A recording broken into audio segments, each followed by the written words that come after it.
My father tossed my duffel bag onto the driveway gravel at midnight, told me I was a grown woman living off his generosity with nothing to show for it, and locked the front door behind him without a backward glance, and he had no idea that the daughter he'd just cast into the dark owned a $30 million mansion across town, fully paid for, sitting empty and waiting for exactly this kind of night.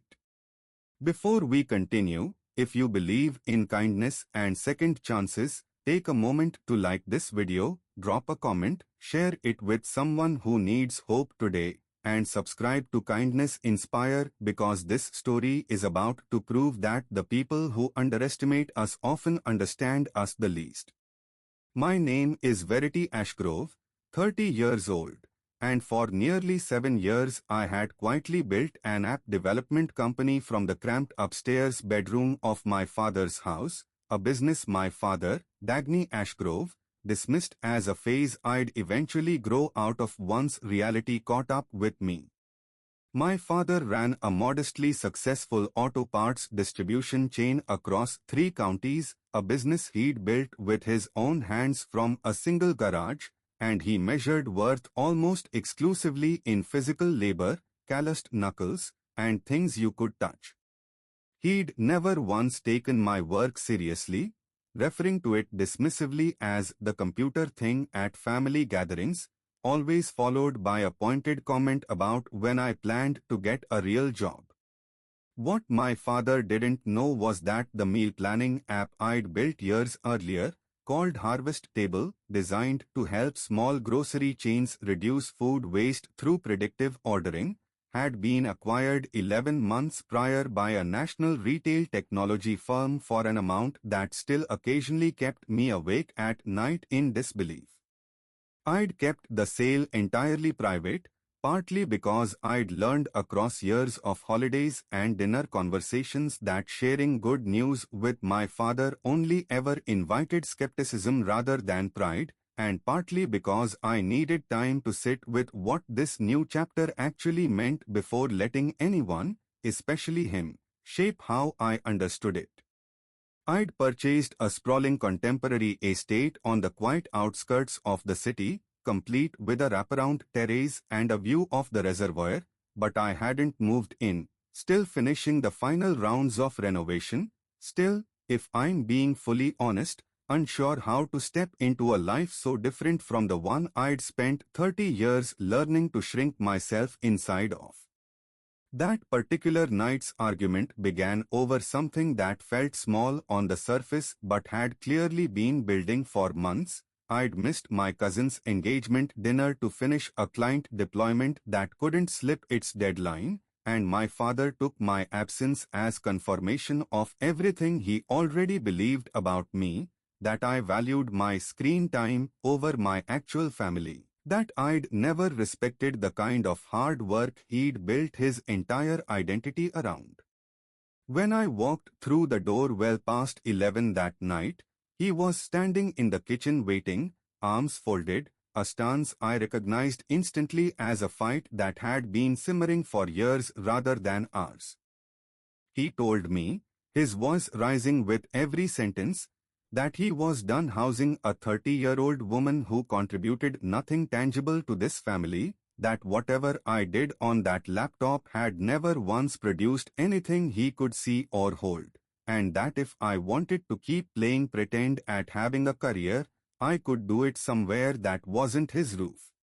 I tried to explain, my voice steadier than I expected given how badly my hands were shaking, that my work had actually succeeded in ways he'd simply never bothered to ask about, but the words felt small against 30 years of learning that my father heard explanations as excuses and success as something only he had the authority to define. Before I could find better words, he'd already grabbed my duffel bag from the hall closet and begun stuffing it with whatever he could reach, his fury carrying the strange relief of a man who would been waiting for permission to finally stop pretending he believed in me. I stood in the gravel driveway that night, the porch light behind me flickering against the darkness, watching my father lock the door without a single glance to check whether I had anywhere to go. My stepmother, Larada, appeared briefly at the window, her face pale with the particular helplessness of someone who would spend 9 years of marriage learning not to contradict my father's temper. And then the curtain fell shut, and I was alone in the cold with a duffel bag and no plan. I sat in my car at the end of the driveway for nearly 15 minutes before I trusted myself to drive, replaying his words, feeling the same old ache of being unseen by the one person whose approval I'd spent my whole life quietly hoping to earn. But somewhere in those 15 minutes, something shifted, a realization surfacing slowly beneath the hurt. I didn't actually have nowhere to go. I had a house. A real one, deed in my name, sitting fully paid for and waiting across town, whether I'd been ready to claim it or not. I drove there directly, past the darkened storefronts and empty intersections of the late-night city, up the long paved driveway lined with newly planted saplings, and let myself in through the side entrance with the key I usually kept tucked in my glove box more out of habit than intention. The house was quiet and only partially furnished, echoing with the particular stillness of a space not yet fully lived in, but I stood in that vast, half-finished living room, shivering slightly in the night air, and felt something unexpected settle over me, not triumph exactly, but a steady, quiet certainty that I had built something entirely real, something no amount of shouting in a gravel driveway could ever take from me. If this story is touching your heart right now, please take a moment to like this video and leave a comment sharing your thoughts, because what happens next reminds us that our worth was never anyone else's to determine in the first place.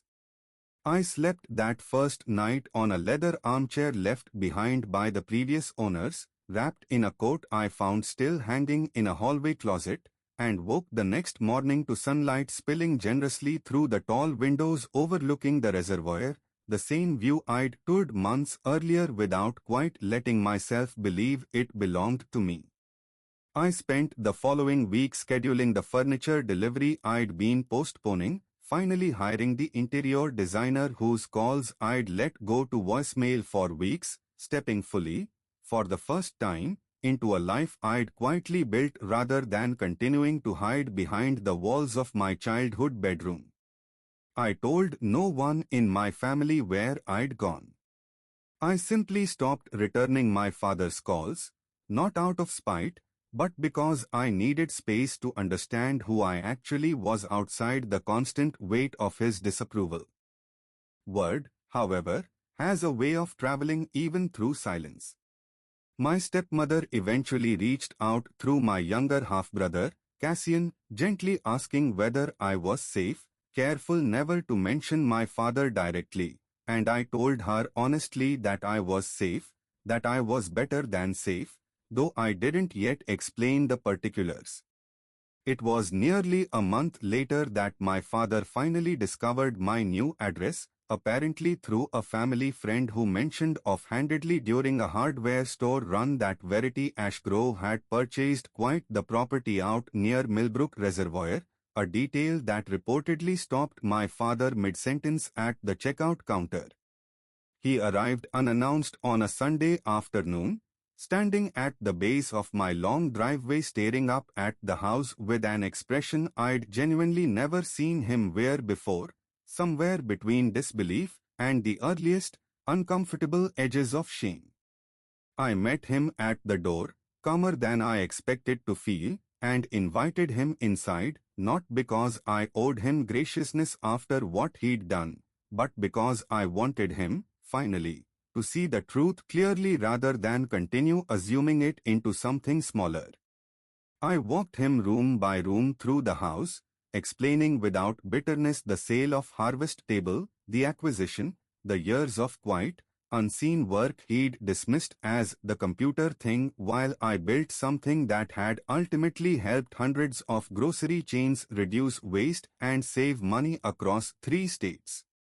My father sat down heavily on the arm of a sofa in the mostly furnished living room, staring at the framed acquisition letter I'd hung near the staircase, more as proof to myself than to impress anyone else.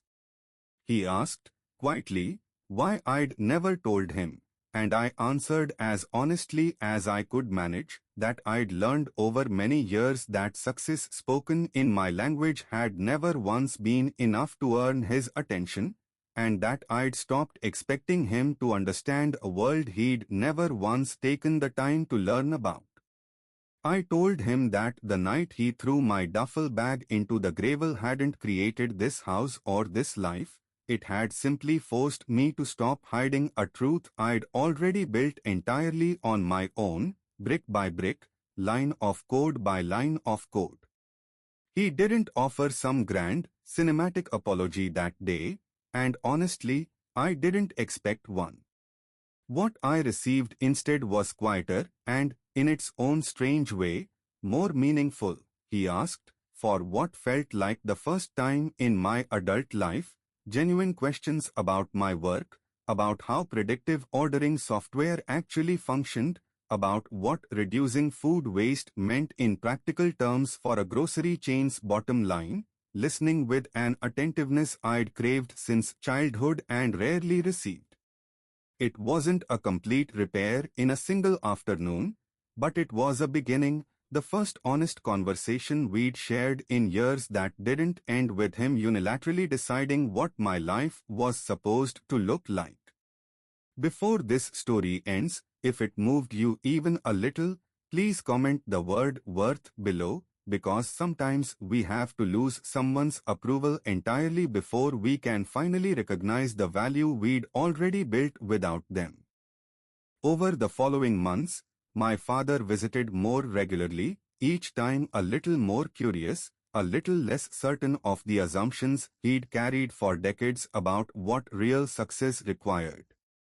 My stepmother began staying over on weekends whenever tension at their own house grew heavy, finding in my home a kind of quiet peace she'd rarely known in 9 years of marriage. My younger brother Cassian eventually admitted, quietly, over coffee one afternoon, that he'd always envied the freedom I'd claimed by refusing to follow the path our father had mapped out for both of us, even when that freedom had cost me years of feeling like the family's disappointment.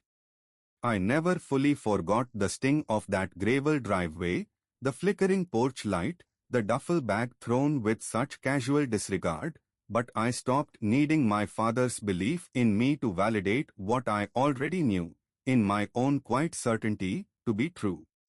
What began as the worst night of my life became, unexpectedly, the exact moment I finally allowed myself to fully live inside the success I'd spent 7 years quietly building, proof that sometimes the family who doubts us the most simply needs enough time and enough humility to finally catch up to who we already were.